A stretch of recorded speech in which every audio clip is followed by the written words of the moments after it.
I'm going to be doing the Pandora's Box Book Tag. So I was actually tagged to do this by Eric from Break Even Books. So thank you so much for tagging me because I don't really get tagged in videos a lot. I'm very excited about this tag. It was really fun, really creative, really different from any other book tag I've ever done. So let's just get right into it. I'm going to have to read the questions from my phone because they're kind of long. Number 1, Prometheus stealing fire from the gods. A book dealing with stealing or a heist. This is the most obvious book and the only one I could think of. Of course, I have to go with my favorite book ever, Six of Crows by Leigh Bardugo. This is the major heist story. I don't know if I've read any other books with a heist quite like this. Obviously, I love this book. The Dregs, which are the 6 people that are together in this book, they have to go on this huge heist and break into a prison, break someone out, and it's a lot, but it's so good. I love this book so much. Obviously, I talk about it all the time. This was clearly the only book I could choose for the first one. Number 2, Pandora sent to the humans for stealing fire. A good revenge plot. Another one of my favorite books that I had to choose for this one is Nevernight. The entire series revolves around the fact that Mia wants to get revenge, but of course other plot lines emerge and other reasons and causes that Mia has for what she does. But the whole point in this series is that Mia's trying to get back at the person who hurt her family. This is my favorite revenge storyline, my favorite revenge series, of course. It's so well written, and I love the characters and Mia's dedication to what she does and what she wants to do and everything, her love for her family. It's so beautiful in this story and very gory. But I love this series so much. This is, of course, the best revenge plot I could think of. Number 3, Pandora is the first female human. A creation story. Creation of a being or creation of a piece of art. For this one, I kind of had a hard time deciding, but then I remembered A Monster Calls by Patrick Ness. A Monster Calls follows this little boy named Connor who is an artist. His mother was also an artist. She is suffering from cancer, and Connor kind of conjures this monster in his head that comes to visit him every night and tells him a story. I thought this one was perfect for this question because Connor is creating another being. He creates this monster, but this monster also gets Connor's truth out of him, and it's just such a lovely story, especially if you've seen the movie. It's so beautifully done, and the artwork in it is just so wonderful, and I love it so much. I feel like it's such a good creation story because it really creates a whole new world for Connor. It helps him find his truth and how to find acceptance with his mother's death. Number 4, Pandora All Gifted. A book you were gifted. I am sure a lot of these books I was gifted from my mom, but these copies of Nevernight and God's Grip I got from my sister, and they're the UK editions, and I love them so much. They're so beautiful. I love the white and like the black silhouette on it. These are probably my 2 favorite books that I have, and they were gifted to me from my twin sister Amber.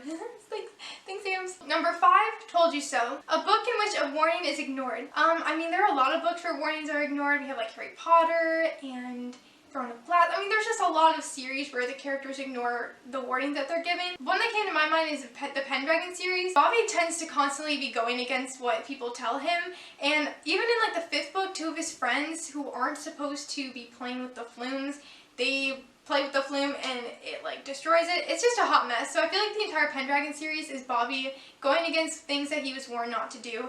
So that's the only thing, that's like the main one I could think of. Also, the Fablehaven series, which is also a middle grade series. There's a character named Seth, the little boy, and he is not supposed to go into the forest and like speak to this hag, and he does it, and then it ruins everything. But anyway, I guess that's how good stories get written, is that people go against what they're supposed to be doing. Number 6, Box Actually Should Have Been Ajar. A book that turned out quite different than expected. For this one, I have to go with Zenith by Sasha Alsberg and Lindsay Cummings. I was expecting this book to be filled with badass space pirates, an amazing new universe, cool ships, all of that stuff, and I was severely disappointed. Zenith is the first one that came to mind because I had such high expectations for it and they were not met at all. Number 7, Opening the Box set loose a lot of bad things into the world. A character that causes a lot of problems without intending to. For this one, I have to go again with Bobby Pendragon because he has a lot of good intentions for what he does, but usually something bad happens because of that, and it's been a while since I read that series, but I just remember being so angry at him during like the 8th book when he like destroyed the flume.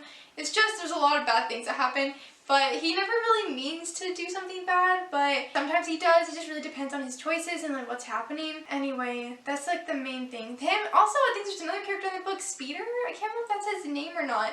The 3rd book, he's like is supposed to destroy the Hindenburg, but he like wants to stop it because he has good intentions, and then it all gets messed up. Anyway, but yeah, Bobby Pendragon, I feel like in the Pendragon series in general, a lot of those characters have good intentions, but they don't mean to be bad, and something bad usually happens because of those. Number 8, only thing remaining was hope. A heartbreaking book with a silver lining or heartwarming parts. Again, for this one, I'm going to go with The Monster Calls by Patrick Ness. I cried reading the book the entire time, also watching the movie the entire time, but even though it is a heartbreaking storyline, there are so many beautiful things that come out of it, and there's so many thoughtful points and perspectives in there that really change your way of viewing it, and it really gives you hope that everything happens for a reason, and it's just so well written, it's so beautiful, the artwork is lovely, and I love the characters, and even though you know how it's going to end, you still have all this hope in it, and there are a lot of lovely things that come out of it despite the sadness. Last but not least, number 9,